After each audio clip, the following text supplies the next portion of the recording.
아버지가 집에 돌아올 때에 어린아이들은 너무 기뻐서 아버지를 뛰쳐나가서 맞이합니다. 근데 어느 날부턴가 아버지가 까만 봉다리를 들고 옵니다. 그 봉다리 안에는 맛있는 찐빵도 있고 또 때로는 치킨도 사가지고 오고 여러 가지 이제 맛있는 과일도 사가지고 오고 그러면서 그 아이가 이제는 아빠가 오면은 얼굴을 보는 것이 아니라 손에 들린 까만 봉다리만 쳐다보더라는 것입니다. 30년 전에 우리 한때 한국교회에 금이빨 사역 또 금가루 사역이 유행처럼 번져나간 적이 있습니다. 기도하면은 아말감으로 되어 있던 이빨이 금이빨로 변화되는 것입니다. 우리 교회에서도 양육반 초창기에 양육반을 끝나고 이제 기도하는 시간인데 우리 청년 하나가 목사님 이게 뭐예요? 그러면서 손바닥을 내미는데 손에 보니까 금가루가 잔뜩 묻어 있는 겁니다. 많은 목회자들이 그 금가루 사역, 금이빨 사역을 했습니다. 우리 교단의 한 목사님은 주일 예배 시간에도 성도들을 불러내가지고 아말감 이빨 떼운 사람들 불러내가지고 아말감은 금이빨로 변할지어다. 그래가지고 금이빨 사역을 했어요. 또 주일날만 한 것이 아니고 수요일 저녁 예배 때도 하고 금요일 날도 하고 새벽 기도 때도 하고 하여간 계속 금이빨 사역, 금가루 사역을 하셨습니다. 우리 교회도 양육반 시간에 그런 사건들이 일어나니까 어떤 성도님들은 예배 시간에 목사님 설교 말씀은 안 듣고 손바닥만 쳐다보고 있는 거예요. 언제 내 손에 금가루가 떨어지나. 그리고 그래서 예수님은 어디론가 다 사라져버리고 금이빨 금가루만 남은 것입니다. 여러분, 기독교에는 신비가 있습니다. 이 신비를 헬라어로는 미스티코스라고 하는데, 미스티코스 뜻은 입을 닫는다 하는 그런 뜻이 있습니다. 한번 따라하겠습니다. 입을 닫는다. 무슨 말이냐면은 하나님이 행하시는 신비는 우리가 다 이해할 수 없고 이성적으로 판단할 수 없기 때문에 함부로 얘기해서는 안 된다. 그런 의미에서 미스티코스, 입을 닫는다는 그런 뜻을 가지고 있습니다. 내가 경험한 것을 내 말로 언어로 표현하는 것이 쉽지 않다는 그런 의미를 가지고 있습니다. 여러분, 사실 하나님의 존재 그 자체가 신비입니다. 예수님은 출생 그 자체부터도 신비로운 출생입니다. 처녀가 잉태하여 아들을 낳으리니 얼마나 신비로운 사건입니까? 동정녀 탄생, 거기에 비하면은 금이빨 금가루 사건은 신비라고 할 수 없을 만큼의 작은 일입니다. 하나님의 아들이 인간의 몸을 입고 성육신하여 우리 가운데 오셨다. 얼마나 놀라운 신비입니까? 하나님의 말씀이 성령의 감동으로 인간 속에 문자로 들어와서 우리 가운데 와 계신다는 사실, 얼마나 놀라운 신비입니까? 하나님의 창조 자체가 신비이고 마지막 날에 천군 천사들과 함께 우리 주님이 다시 재림하신다는 사실 그 자체가 신비입니다. 성경에 보면은 신앙생활을 하다가 많은 신비 경험을 한 사람들이 나와 있습니다. 예수님 곁에 수많은 병자들이 고침을 받았고 또 주님은 친히 물 위로 걸어가셨고 풍랑을 잔잔하게 하셨고 예수님이 나사로를 향하여서 나사로야 나오너라 하니까 죽은 자가 살아나고 어린아이의 도시락으로 보리떡 5개 물고기 2마리로 5,000명을 먹이는 엄청난 사건들이 있었습니다. 모세는 10가지 재앙을 통해서 하나님의 신비로운 역사를 보았습니다. 홍해가 갈라지고 그리고 여호수아를 통해서 여리고가 무너지고 요단강이 갈라지는 신비가 일어났습니다. 이스라엘 백성들이 광야에서 40년 동안 생활할 때 아침에 일어나면 하늘로부터 만나가 내려서 40년 동안 먹고 살았습니다. 신비가 아니고 무엇이겠습니까? 기도원은 바위 위에 불이 솟아오르는 것을 경험했고 엘리야는 기도할 때 하늘로부터 불이 내려와서 이방신들을 물리치고 하나님의 영광을 온 천하에 드러냈습니다. 사도 바울은 다메섹으로 내려가다가 빛으로 임하신 예수님을 배웠고 부활하신 주님의 음성을 들었습니다. 초대교회 성령 강림 이후에 초대교회 안에는 수많은 이적과 표적들이 일어났습니다. 그 수많은 신비 경험들로 말미암아서 하나님 살아계심을 믿게 되었던 것입니다. 때로는 믿음 없는 사람들 가운데 하나님의 은사가 나타나서 하나님을 믿는 믿음이 온 땅에 편만해져 가고 있습니다. 이 초월적인 경험을 통해서 초대교회 성도들은 그 로마 제국의 핍박에도 굴하지 아니하고 꿋꿋하게 믿음을 잘 지켜나갔습니다. 십자가 지는 것을 주저하지 않았고 순교를 최고의 영광으로 생각했고 내가 이 땅에 살아있는 목적이 오직 한 분 하나님께 있다는 사실을 깨달아가기 시작했던 것입니다. 그러나 여러분, 이 모든 신비보다, 성경에 나오는 이 모든 신비보다, 또 우리가 체험했던 그 모든 신비보다 더 신비로운 사건이 무엇일까요? 그것은 나 같은 사람도 구원받았다는 것입니다. 나 같은 죄인이 용서받고 구원받았다는 것, 나 같은 인간이 구원받고 하나님의 자녀가 되었을 뿐만 아니라 집사가 되고 권사가 되고 장로가 되고 목회자가 되고 그것보다 더 큰 기적은 없는 것입니다. 죄 많고 허물 많은 수백 번 죽어도 마땅한 내가 구원받고 용서받고 하나님의 자녀가 되고 그리고 내 안에 성령님이 들어오셔서 내 안에 영원한 천국이 이루어지게 되었다. 이것이 최고의 신비요 최고의 축복인 줄로 믿습니다. 기독교는 이렇게 신비로운 종교입니다. 그러나 신비주의는 아닙니다. 신비와 신비주의는 다른 것입니다. 여러분, 불교를 부디즘이라고 그러죠. 또 힌두교를 힌두이즘이라고 합니다. 그러나 기독교를 뭐 예수이즘이라든가 뭐 그리스도이즘이라고 말하지 않습니다. 크리스찬니티, 기독교는 이즘이라는 말을 거부합니다. 기독교는 이점주의를 거부하고 있습니다. 요즘은 기독교 신앙도 무슨 사상이 되어가지고 이념이 되어가지고 이점화 되어가는 경향이 있습니다만은 기독교 신앙은 삶 그 자체가 되어야지 이점이 되거나 사상이 되거나 철학이 되어서는 안 되는 것입니다. 여러분, 신비주의가 무엇입니까? 자기 경험만을 절대화하는 것, 그게 신비주의입니다. 복음은 잊어버리고 복음은 알지 못하고 복음은 누리지 못하고 신비한 사건만 쫓아다니는 것, 신비주의입니다. 자기 경험한 것만 진짜고 성경적인 검증이 없이 다른 사람들을 무시하는 그것이 신비주의입니다. 나만 신령한 것을 깨달았다고 주장하는 그것이 신비주의입니다. 내가 아무리 엄청난 신비한 사건을 경험했다 할지라도 성경에서 벗어난 경험이라면 그건 잘못된 것이요 신비주의인 것입니다. 신비한 경험을 했다면 반드시 하나님 말씀으로 검증해보고 그리고 이 신비한 경험에 따라야 될 성령의 열매가 있는데 반드시 따라야 될 성령의 열매가 있는데 그것은 절제의 열매입니다. 절제해야 되는 것입니다. 여러분, 불은 우리 생활의 모든 부분에서 필요한 것입니다.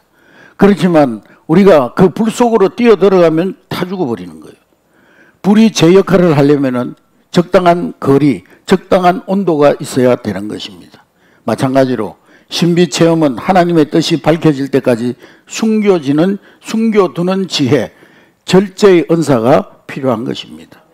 사도 바울은 셋째 하늘 삼청천에 갔다가 그 모든 것을 체험하고 온 사람이었지만은 그러나 자기가 경험한 것을 그저 신비 속에 묻어두고 내가 이런 신기한 것을 보고 들었다고 깨달았다고 내가 이 특별한 것을 깨달았다고 떠버리면서 다니지 아니했습니다. 오늘 본문 제자들 36절 말씀에 보면은 36절 우리 다 같이 있습니다. 시작. 소리가 거침에 오직 예수만 보이더라. 제자들이 잠잠한 그 본 것을 무엇이든지 그때는 아무에게도 이르지 아니하니라. 하나님의 뜻이 밝혀질 때까지 그분이 십자가에 달리시고 부활하신 모습을 보이기 전까지는 그들이 아무것도 말하지 않았다는 것입니다. 여러분, 오늘 우리도 하나님이 신비한 체험, 신비한 경험을 주실 때 항상 감사함으로 조심스럽게 경외함으로 절제함으로 받아야 될 줄로 믿습니다. 그렇게 할 때 하나님의 은혜가 성령의 체험이 진정한 복이 될 수가 있는 것입니다. 그리고 우리의 신비한 경험은 항상 예수 중심이어야 합니다. 예수님께 영광이 되어야 하는 거예요. 신비한 경험은 예수님으로부터 출발해서 예수님을 향하여서 가도록 되어 있습니다. 그리고 신비한 체험은 결코 하나님의 말씀과 어긋나서는 안 되는 것입니다. 여러분, 기차가 레일 위를 달려야지 레일을 벗어나면은 탈선이요. 사고 나는 거예요. 신비 경험은 항상 말씀의 테두리 안에 있어야 되는 겁니다. 그리고 신비한 체험은 교회를 유익하게 하는 것이 되어야 합니다. 하나님께서 우리에게 각양 은사를 주신 것은 그리스도의 몸인 교회를 세우기 위함이라고 했지 교회를 무너뜨리기 위함이 아니라고 했어요. 내가 특별한 은혜를 받았다고 그것 때문에 교회가 혼란해지고 교회 분열과 다툼이 일어나고 교회가 무너진다면 그러면 내 경험이 가짜구나. 내가 이거 귀신 장난에 놀아놨구나 하고 깨달으면 틀림이 없습니다. 혹 누군가 나는 특별한 계시를 받았다고 하면서 하나님의 말씀에 준하는 어떤 특별한 계시를 받았다고 말하면 그것은 틀림없이 귀신 역사입니다. 내가 깨달은 것은 뭐 하나님 말씀보다 더 심오한 것을 깨달았다든지 하나님이 나에게 더 새로운 특별한 계시를 주셨다든지 틀림없이 귀신 역사입니다. 완성된 계시의 말씀 성경 신구약 66권을 하나님께서 우리에게 주셨습니다. 신구약 66권으로 구원의 모든 도리를 이미 충분하게 넉넉하게 완벽하게 하나님은 우리에게 말씀해 주신 것입니다. 할렐루야. 우리 예수 그리스도를 통해서 우리에게 완전히 하나님의 뜻이 계시되어 알려진 것입니다. 할렐루야. 그러므로 모든 신비 체험은 구원의 도리를 더 깊이 깨닫게 해주고 예수님께로 더 가까이 나아가게 하고 우리의 믿음을 더욱 굳건히 세워주고 우리의 삶을 건강하게 채워주는 것입니다. 할렐루야. 바른 신비는 그 체험을 통해서 예수님을 더 깊이 만나게 되고 알게 되고 그래서 우리의 신앙의 참고서 역할을 해줄 수 있지만은 교과서는 아니라는 사실을 우리는 깨달아야 하는 것입니다. 참고사항일 뿐인 것입니다. 어떤 분이 기도 중에 감동을 받아가지고 사랑하는 딸하고 너 담임 목사님한테 가가지고 1,000,000원 달라고 하면 1,000,000원 줄 거니까 담임 목사님한테 가서 1,000,000원 달라고 해라. 분명한 하나님의 음성 같았어요. 그래서 목사님을 찾아와가지고 목사님 하나님 나라는 1,000년이 하루 같고 하루가 1,000년 같다고 그러지요. 예, 그렇죠. 그러면 1원이 1,000,000원 같고 1,000,000원이 1원 같겠네요. 예, 그렇죠. 예, 목사님 1원만 주세요. 아, 그래요? 그러면 그것이 사실인지 아닌지 하나님이 진짜 그렇게 말씀하셨는지 내가 기도해 봐야 되니까 하루만 기다리세요. 그러랍니다. 무슨 말인지 못 알아듣는 모양이에요. 네. 여러분, 교회 안에 의외로 은혜 받았다고 하는 분들 가운데 이상한 행동하는 사람들이 많아요. 이상한 짓 하는 사람들이 많아요. 은혜 받았다고 막 날뛰는데 뭐 이상한 짓을 하는 사람들이 많습니다. 어디 가서 은혜 받으면 그것이 신비한 것으로 생각하고 자꾸 그것으로 가요. 특정 장소를 찾아다니고 특정 사람을 추종하고 그러나 그 신앙은 위험한 신앙입니다. 예. 여러분, 우리 안에 성령님이 계시고 우리 안에 하나님이 우리와 함께 하시는데 어디 또 특별한 장소를 찾아갑니까? 구약시대 때 예수님 오시기 전에는 특별한 장소, 특별한 제사장, 선지자를 통해서 하나님 우리를 만나주셨지만은 오늘 이 시대는 구원 얻은 우리 모두가 왕같은 제사장으로서 우리는 예수 믿는 믿음으로 우리 한 사람 한 사람이 하나님의 은혜의 보좌 앞에 나갈 수 있고 하나님을 직접 만날 수가 있는 거예요. 특정한 장소, 특정한 사람 찾아다닐 필요가 없는 거예요. 특정한 장소, 특정한 사람을 쫓아다니는 건 위험한 신앙입니다. 그것은 이단과 거짓 사술에 빠지기가 쉽습니다. 오늘 예수님은 변화산 신비한 체험을 한 베드로에게 베드로가 신비한 체험을 하고 뭐라고 그랬어요? 너무 좋아가지고 예수님 여기 있는 것이 좋사오니 여기가 좋사오니 우리 산 밑에 내려가지 말고 여기 있읍시다. 근데 예수님은 그런 소리 하지 말라는 거예요. 베드로에게. 베드로야 여기가 아무리 좋지만 그런 소리 하지 마. 오늘 우리도 내가 누구를 통해서 은혜 받으면 그 사람을 쫓아다닙니다. 그러지 말라는 거예요. 은혜 받고 은혜 받았으면 내 가정으로 은혜 받았으면 내가 섬기는 교회로 은혜 받았으면 나의 사역터로 일터로 그곳에서 내가 경험한 그 은혜로 나누면서 살아가는 것이 하나님이 우리에게 신비한 체험을 주신 목적이라는 거예요. 할렐루야. 어느 교회에 새신자가 등록을 했는데 얼마나 신앙생활 열심히 하는지 막 오는 첫날부터 부엌에 들어가가지고 설거지하고요, 새벽기도는 물론이고 모든 교회 사역에 적극적으로 참여하더랍니다. 그러던 어느 날 이게 문제예요. 열심히 일하던 그러던 어느 날 이 새신자가요, 새벽기도 시간에 자기 옆에서 같이 기도하는 집사님한테 그러더라는 거예요. 집사님, 요즘 가정에 무슨 일 있지? 내가 기도하는데, 집사님 위해서 기도하는데 하나님 다 가르쳐 주셨어. 남편이 이렇게 속색이고 애들은 이렇게 속색이고 뭐 이런 문제 저런 문제 다 있지. 얘기를 하는데요, 진짜 부채도사보다 더 시원하게 얘기하더래요. 고춧가루 도사보다 더 화끈하게 얘기하더래요. 쪽집게 도사보다 더 정확하게 얘기하더라는 거예요. 아우, 신통방통하더라는, 신통방.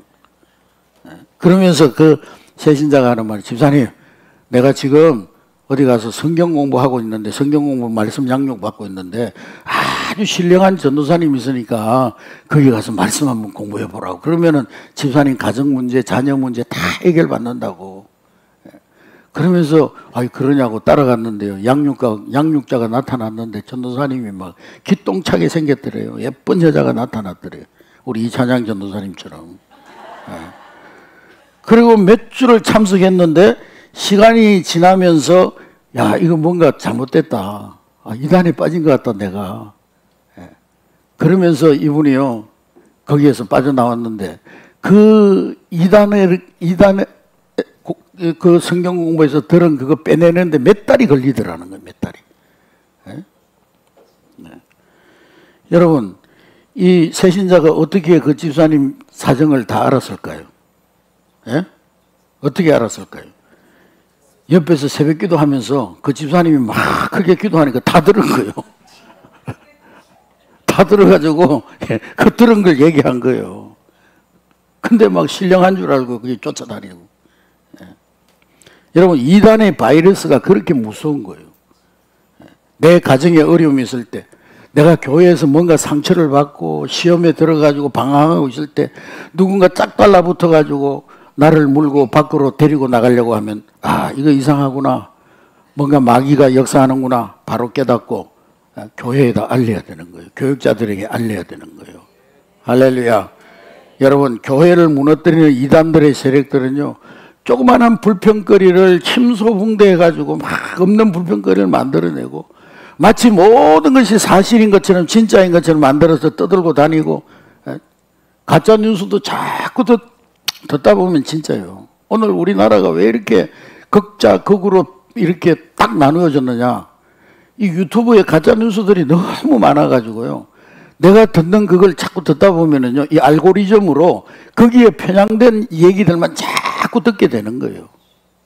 극자적인 얘기들은 자꾸 그것만 듣게 되고, 거구적인 얘기를 들으면 자꾸 그것만 듣게 되고, 그럼 거기에 세뇌되는 거예요. 그러면서 가짜 뉴스도 진짜처럼 들리기 시작하는 거예요. 자꾸 듣다 보면은 진짜처럼 여겨지는 거예요.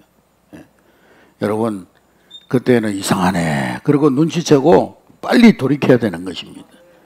할렐루야.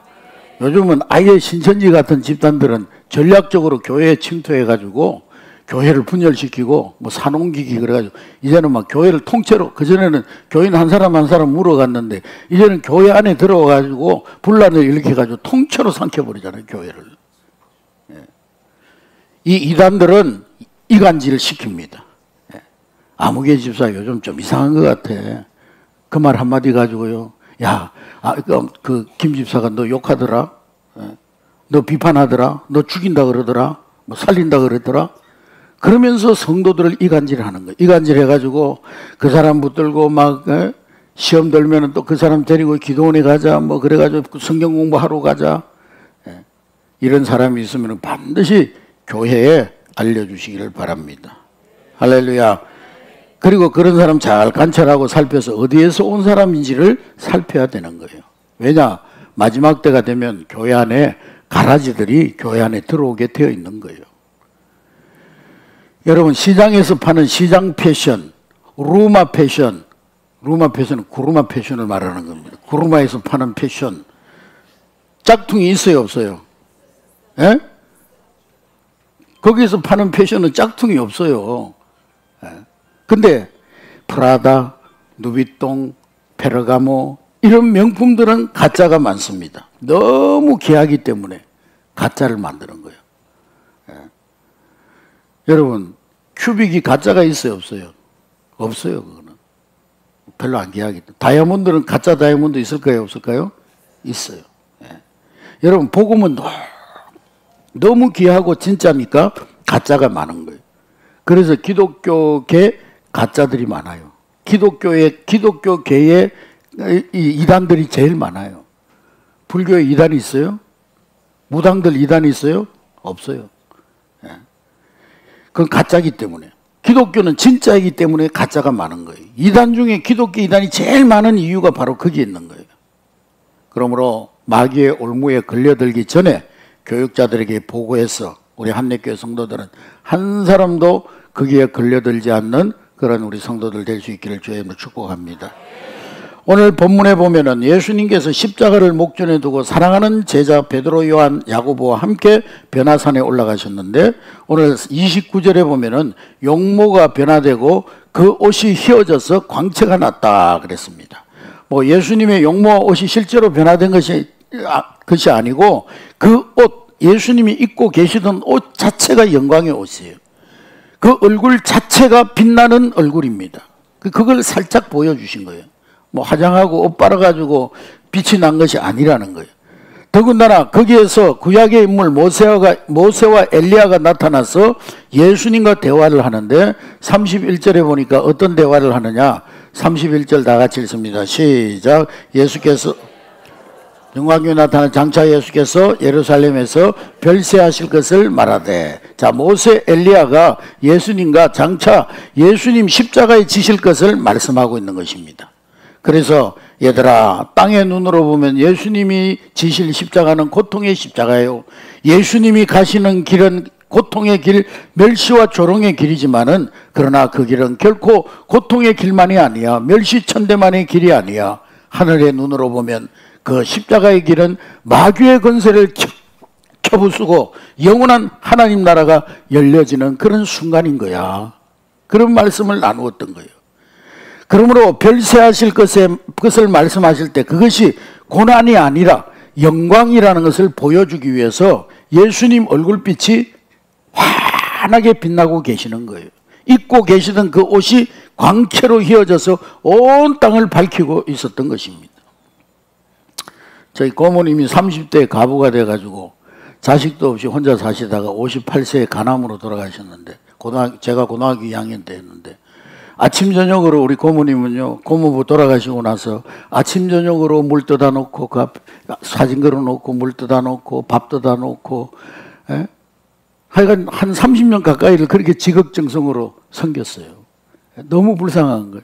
그래서 제가 우리 고모님 돌아가시기 전에 저희 집에서 이제 자식도 없고 하니까 저희 집에서 돌아가셨는데 제가 복음을 전해서 예수님을 영접했습니다. 근데 임종을 하는데 임종 직전에 제가 찬송을 불러드리니까요. 뭐라고 쫙 말씀하시는 거예요. 그래서 제가 가까이 가가지고 귀를 대고 들어봤더니만 영래야, 저 앞에서 문 앞에서 흰 옷 입은 사람들이 환하게 웃으면서 나를 기다린다는 거예요. 그러더니만 숨을 깊이 들으시더니만 운명하시고 돌아가셨습니다. 저는 아직도 그 모습을 잊을 수가 없는 거예요. 그런데 성경 요한계시록 1장 14절부터 16절에 보면 그런 말씀이 나오는 거예요. 한번 읽어보겠습니다. 시작. 그의 머리와 털의 희기가 흰 양털 같고 눈 같으며 그의 눈은 불꽃 같고 그의 발은 풀무불에 단련한 빛난 주석 같고 그의 음성은 맑은 물소리와 같으며 그의 오른손에 7별이 있고 그의 입에서 좌우에 날선 금이 나오고 그의 얼굴은 해가 힘있게 비치는 것 같더라. 할렐루야. 이 모습은 부활하시고 성천하셔서 나를 기다리시는 주님의 모습인 것입니다. 할렐루야. 이 땅에 다시 오실 예수님의 모습인 것입니다. 그래서 이 신비한 체험을 했던 베드로가 뭐라 그러냐. 예수님, 여기가 너무 좋아요. 그러니까 우리 산 밑으로 내려가지면 산 밑에 내려가면 얼마나 골치 아픕니까? 거기 내려가지 말고 우리가 여기서 초막을 셋을 짓고 하나는 예수님을 위해서, 하나는 모세를 위해서, 하나는 엘리야를 위해서 이렇게 초막 짓고 우리 여기서 영원히 삽시다. 그러는 거예요. 그게 바로 누가복음 9장 32절에서 33절에 나오는 말씀입니다. 이런 행동은요, 베드로가 졸고 있다가 갑자기 예수님이 광채가 나는 모습으로 변하니까요, 비몽사몽간에 하는 말이었던, 창고대 같은 소리였다는 이 말이죠.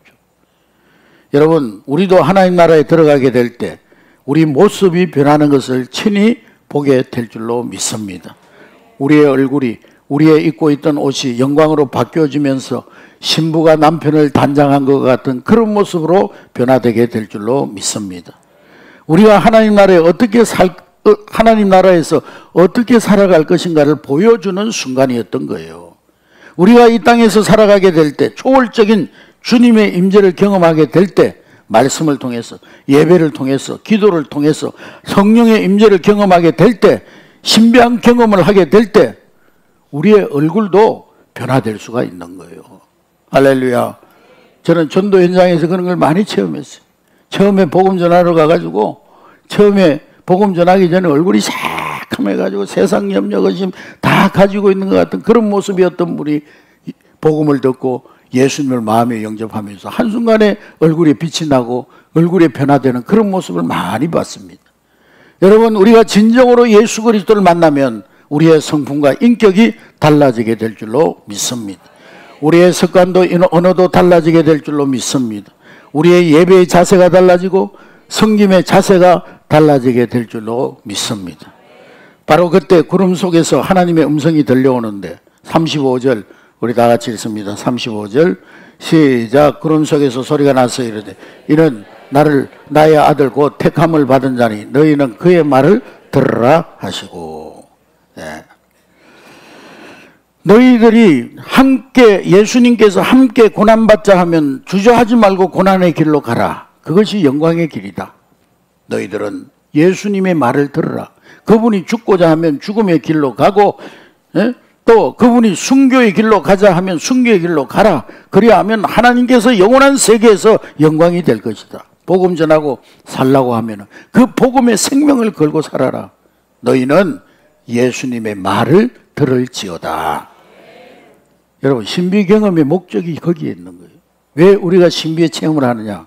신비 체험을 통해서 예수님의 음성을 들을 줄 알아야 되는 것입니다. 우리가 성령을 경험하고 나면, 내 병고침을 받고 나면, 내 이적과 기사를 경험하고 나면 신비가 보이는 것이 아니라 하나님의 말씀이 들려야 되는 거예요. 금가루 금이빨이 보이는 것이 아니라 그런 체험을 통해서 하나님이 보여지고 예수님이 보여지고 말씀이 들려져야 되는 거예요. 말씀의 깊이가 깨달아져야 하는 거예요. 그것이 바로 신비 경험의 목적이라는 거예요. 그래서 이 황홀 경험과 신비 경험의 결론은 36절 말씀 보니까 36절 다 같이 읽습니다. 36절 시작. 소리가 그치면 오직 예수만 보이다. 소리가 그치면 누구만 보여요? 예수만 보이더라. 따라합니다. 오직 예수만 보이더라. 신비 경험이 강하면 강할수록, 내 체험이 깊으면 깊을수록, 성령 체험이 강하면 강할수록 오직 결론은 내 눈에 예수님만 보여야 되는 거예요. 할렐루야. 모세가 사라졌어요. 내 안에 있던 율법이 사라지는 거예요. 누구도 비판하지 않고, 풀 한 폭이 새로워지는 이 아침에 떠오르는 태양 하나도 새롭게 보이는, 그리고 내 곁에 있는 내가 만나는 그 모든 사람들이 율법의 눈으로 보는 것이 아니라 소중한 사람으로 보여지는, 예수가 보이는 신비를 경험하는 것, 그것이 진정한 신비가 되는 것입니다. 할렐루야. 우리 눈에 모세가 보이지 않아야 돼요. 율법적인 눈을 가지고 다른 사람을 정죄하고 비판하고 판단하고 이게 잘못되고 저 사람은 저게 잘못되고 저건 잘못된 거야. 그럼 모세가 없어져야 돼. 진정한 은혜를 체험하면. 그리고 엘리야도 보이지 않았습니다. 그 자리에 어떤 위대한 위인도 남아있어서는 안 되는 거예요. 설교자가 남아있어도 안 되고, 부흥사가 남아있어도 안 되고, 은사자가 남아있어도 안 되고, 마리아 교황이 남아있어도 안 되고, 석가 공자가 그 자리에 지키고 있어도 안 되고, 모세도 엘리야도 보이지 않더라. 오직 예수만 보이더라. 할렐루야. 본문 다음 줄에 예수님과 세 제자가 산 아래로 내려옵니다. 산 아래는 어떤 곳이에요? 예수님의 십자가가 기다리고 있는 자리입니다. 예수님을 잡아 죽이기 위해서 혈안이 된 로마 병정들과 바리새인 서기관들이 그들을 기다리고 있는 그 자리로 예수님 내려가는 거예요. 여러분, 기독교는 산 위의 종교가 아니라 산 아래의 종교입니다.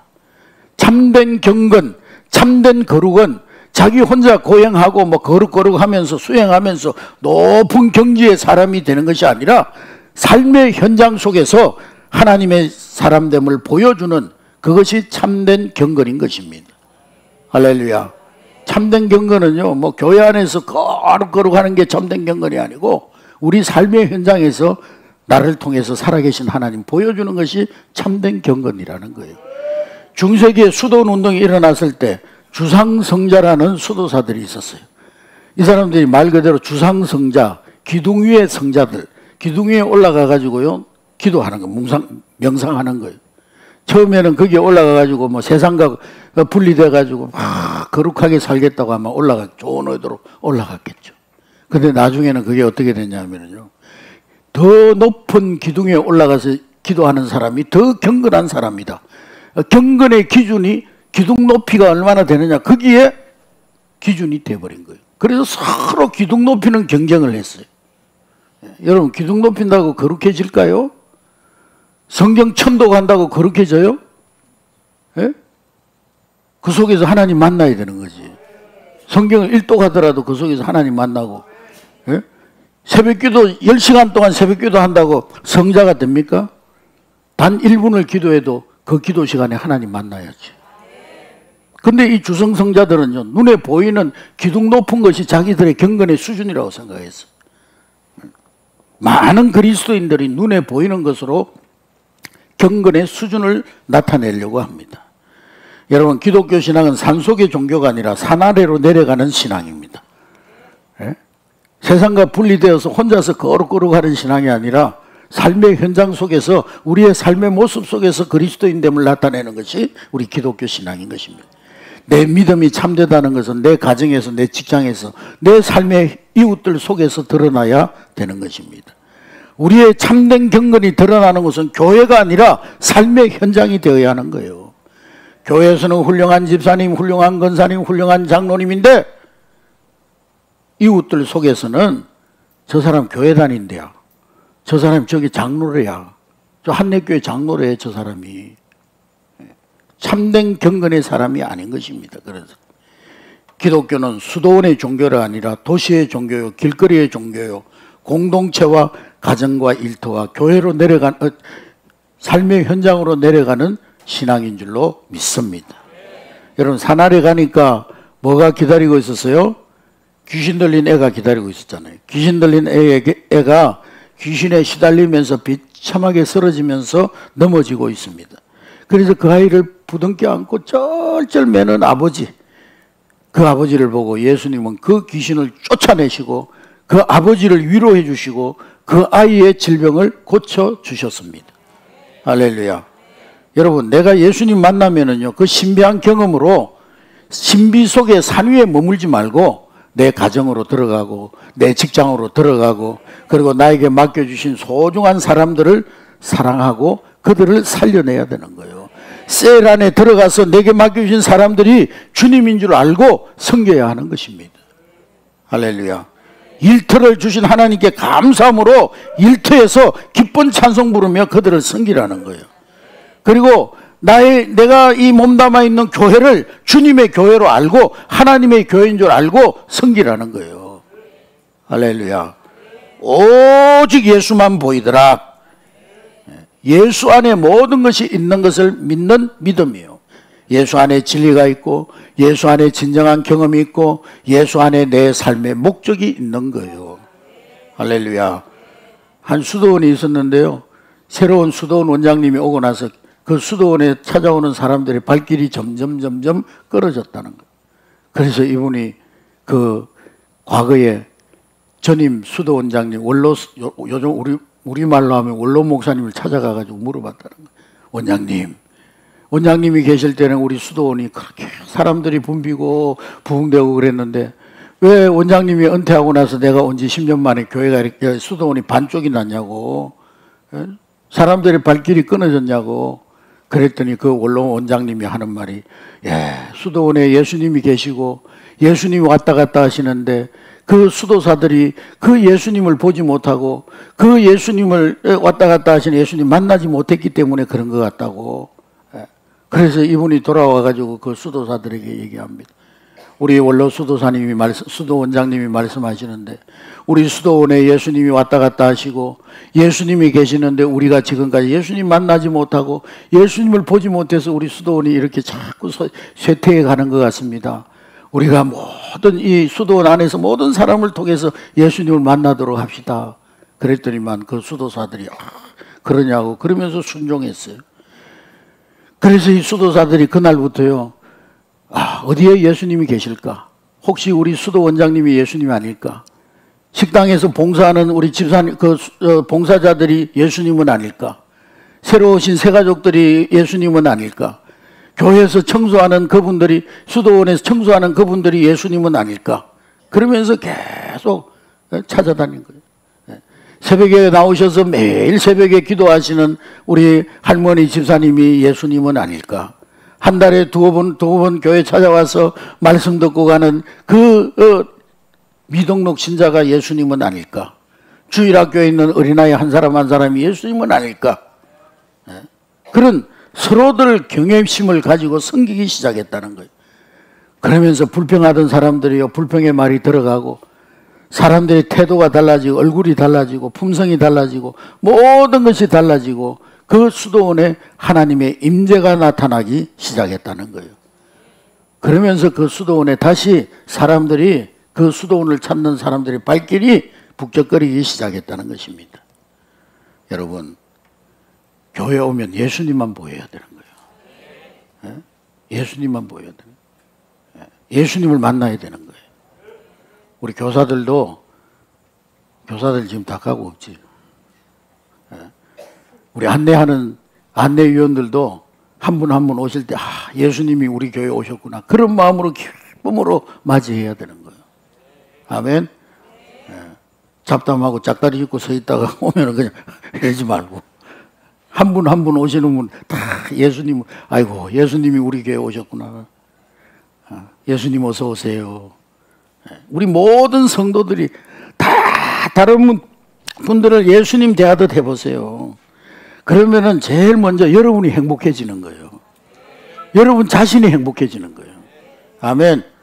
자꾸 약점 찾아내고 조금 눈에 거슬리는 거 있으면 다 한번 말하고 큰 소리 치고 막 잘못됐다고 그러고 막 그러면요, 여러분 자신이 불행해지는 거예요. 행복하지 않아. 교회 오는 것이 행복하지 않아. 짜증나는 거예요. 그런 신앙생활, 행복한 신앙생활이 될 수가 없는 거예요. 여러분, 예배 시간마다 성령의 임재를 경험하시기 바랍니다. 병든 자 나음을 경험하시기 바랍니다. 악한 영들을 결박하는 권세가 나타나시길 바랍니다. 우리 한내교회 안에 살아계신 하나님이 함께 하심으로 이적과 표적과 기사가 일어나기를 주의 이름으로 축복합니다. 그러나 거기에 머물러 있으면 안 되는 거예요. 하나님 주신 은혜를 가지고 우리는 가정으로 들어가고 직장으로 들어가고 일터로 돌아가고 셀 안으로 들어가서 예수 그리스도의 그 능력과 은혜와 승리를 선포하면서 살아가야 하는 것입니다. 여러분, 우리 한내교회 안에 가득한 주님을 볼 수 있는 여러분의 눈이 되시기를 주의 이름으로 축복합니다. 오직 예수만 보이더라. 모든 사건, 모든 사람, 모든 환경 속에서 예수를 볼 수 있는 저와 여러분 될 수 있기를 주의 이름으로 축복합니다.